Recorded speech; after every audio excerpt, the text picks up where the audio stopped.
अहिले पनि पढाएको हाम्रो कृष्ण भक्त ननधर सर, उहाँ मलाई पढाउनु भएको सरै हो, मलाई पढाउनु भएको सर हुनुहुन्छ। त्यसपछि अनि पछि म आफै पनि यहाँ पढाउन आएपछि अनि त्यसपछि सरै जस्तो सर र मिस जस्तै भयो। तर जे होस् त्यति पाएको हुनुहुन्छ भन्न खोजेको मैले उहाँ, होइन।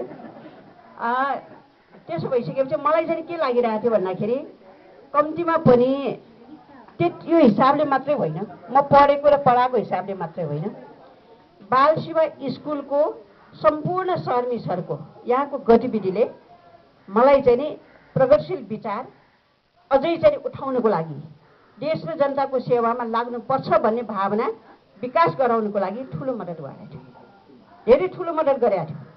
म स्कुलमा यहाँ चाहिँ नपढेको भए अथवा यहाँ चाहिँ पढाउन नआएको भए म यो ठाउँमा आइपुग्ने थिएन, राजनीतिक हिसाबले पनि म यो ठाउँमा आइपुग्ने थिएन।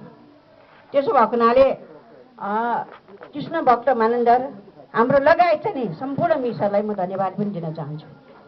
त्यो बेला एकातिर यो विद्यालय जस्तो विद्यालय नै हो, अर्कोतिर चाहिँ यो चाहिँ त्यो बेला तपाईँलाई भनिराख्नु परेन, भूमिगत काल, पञ्चायत व्यवस्था, लुकी छिपी गर्नुपर्ने अहिलेको जस्तो यसरी सहज कहाँ थियो र।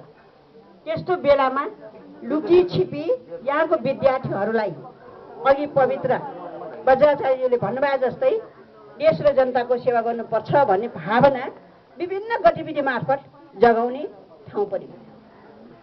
मलाई अहिले सम्झना अलिअलि आउँछ। प्रत्येक शुक्रबार, हप्ताको शुक्रबार भयो भने अब यो शुक्रबार के कार्यक्रम गर्ने, के नाटक गर्ने, के गीत लेख्ने, कसले के लेख्ने, कसले चाहिँ नाच्ने, त्यो पनि जे पाए त्यो अहिलेको जस्तो गीतमा, माया प्रीतिको गीतमा होइन, प्रगतिशील गीतमा, क्रान्तिकारी गीतमा, देश र जनताको चाहिँ सम्झे मायालाई सम्झेर त्यस्तो खालको गीतहरू तयार हुन्थ्यो, नाटकहरू तयार हुन्थ्यो। अनि प्रत्येक चाहिँ हप्ताको शुक्रबार अनि कति 3 बजे छुट्टी भइसकेपछि तुरुन्तै अनि हलमा गएर सबै जम्मा भएर अनि आफ्नो चाहिँ जसले जे लेखाएको छ त्यति चाहिँ प्रदर्शन, क्षमता पनि वृद्धि भयो, साहित्यिक कार्यक्रम पनि भयो। त्यस मार्फत चाहिँ प्रगतिशील विचार पनि उहाँहरूमा चाहिँ राखियो। यो खालको अवस्था यसरी चाहिँ यो बाल सेवा स्कुलले चाहिँ तयार गरेको थियो। र अहिले मलाई लाग्छ अहिले जति पनि चाहिँ यहाँबाट जानुभएका सम्पूर्ण पूर्व विद्यार्थी साथीहरू मलाई चाहिँ के लाग्छ भन्दाखेरि देश र जनताको हित बेगर अन्य चाहिँ हिसाबले चाहिँ उहाँहरूले चाहिँ कुनै पनि सोच्न पनि सक्नुहुन्न, सोचेको पनि छैन भन्ने लाग्छ मलाई। त्यो भावना अहिले पनि उहाँहरूमा विकास भएको छ भन्ने मेरो विश्वास हो। त्यसो भएको हुनाले पनि यो एल्युमनाई एसोसिएसन त्यस कारणले पनि बनाउन जरुरी छ भन्ने चाहिँ उहाँले ठान्नुभयो र गेट टुगेदर गर्नुपर्छ, मिल्नुपर्छ, एक ठाउँमा बस्नुपर्छ, केही न केही गर्नुपर्छ भन्ने जुन उद्देश्य राखेर उहाँले चाहिँ यो जमघट गराउनुभयो, त्यो एसोसिएसन बनाउन चाहिँ तयार गर्नुभयो, लाग्नुभयो।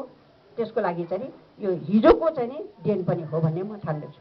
सङ्गठित रूपबाट हामी केही न केही गर्नुपर्छ, अगाडि बढ्नुपर्छ, एकअर्काको चाहिँ अनुभवहरू सेयरिङ गर्नुपर्छ, धेरै कुराहरू हुनसक्छ भन्ने मलाई लाग्छ। यो रङले चाहिँ अगाडि बढ्नको लागि यसले मद्दत गर्छ भन्ने चाहिँ मलाई लाग्छ। मैले सम्झना गरिरहँदाखेरि यही बाल सेवा स्कुलबाट अहिले चाहिँ अब धेरै कुरा गर्ने स्थिति छैन, मसँग पनि समय छैन।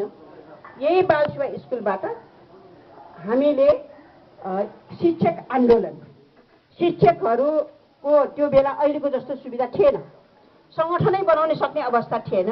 त्यसो भएको हुनाले शिक्षकहरू पनि गोलबन्द हुनुपर्छ, सङ्गठित हुनुपर्छ, आफ्नो हक अधिकारको लागि शिक्षकहरूले पनि केही बोल्नुपर्छ। र राजनीति पुरै दबिएको अवस्था थियो, सङ्गठन दबिएको अवस्था थियो, एकतन्त्रै शासन थियो, निरङ्कुश शासन थियो भन्नै पर्दैन, होइन।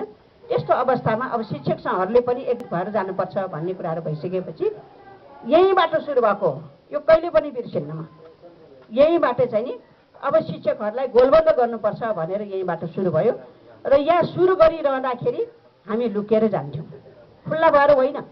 केही शिक्षकहरू यहाँ बस्ने, निरीक्षण आउँथ्यो, निरीक्षणलाई त ढाक्नु त पर्यो, अरू बाँकी शिक्षकहरू कहाँ गयो त भनेर सोध्यो भने के भन्ने। त्यसपछि उहाँले अनेकौँ बहाना हामी बनाउँथ्यौँ, अनेकौँ बहाना बनाएर केही शिक्षकहरू शिक्षक सङ्गठन निर्माणको लागि अरू शिक्षकहरूसँग भेटघाट गर्न जान्थ्यौँ। हामी विराटनगर पनि पुगेका थियौँ, हामी धरान पनि पुगेका थियौँ, विभिन्न ठाउँमा पुगेका थियौँ यही स्कुलबाट शिक्षक सङ्गठन निर्माण गर्नको लागि। तर केही शिक्षकहरू यहाँ बसेर ढाट्ने काम, छल्ने काम त गर्नै पर्यो, आँखा छल्ने काम गर्नु पर्यो। त्यसरी गरेर शिक्षक सङ्गठन निर्माण गर्ने काम यही स्कुलको पाइलाबाट सुरु भयो, बालसेवा स्कुलबाट। आज शिक्षक सङ्गठनले शिक्षक आन्दोलन मार्फत शिक्षकहरूले चाहिँ धेरै सुविधाहरू पनि पाएको छ। हाम्रो सम्पूर्ण आदरणीय गुरुहरू उहाँले अहिले सुविधा पनि पाउनु भएको छ, सङ्गठन प्राप्त गर्नुभएको छ, अगाडि बढेको अवस्था छ। तर सुरुवातको दिनलाई चाहिँ कसैले पनि बिर्सिनु हुँदैन भन्छु म। सुरुवातको दिन कति कठिन थियो, कति जटिल थियो, कति अप्ठ्यारो थियो त्यो बेला है।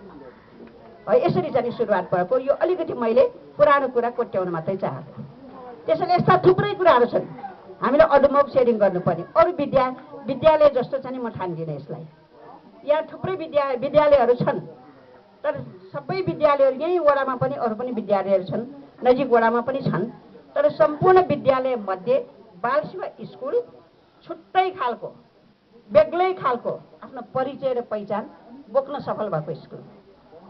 त्यसो भएको हुनाले पनि यहाँको मैले अघि भने यहाँको शान्तदास दाई पनि देखिनँ मैले, खोइ माधुरी दिदी पनि देखिनँ।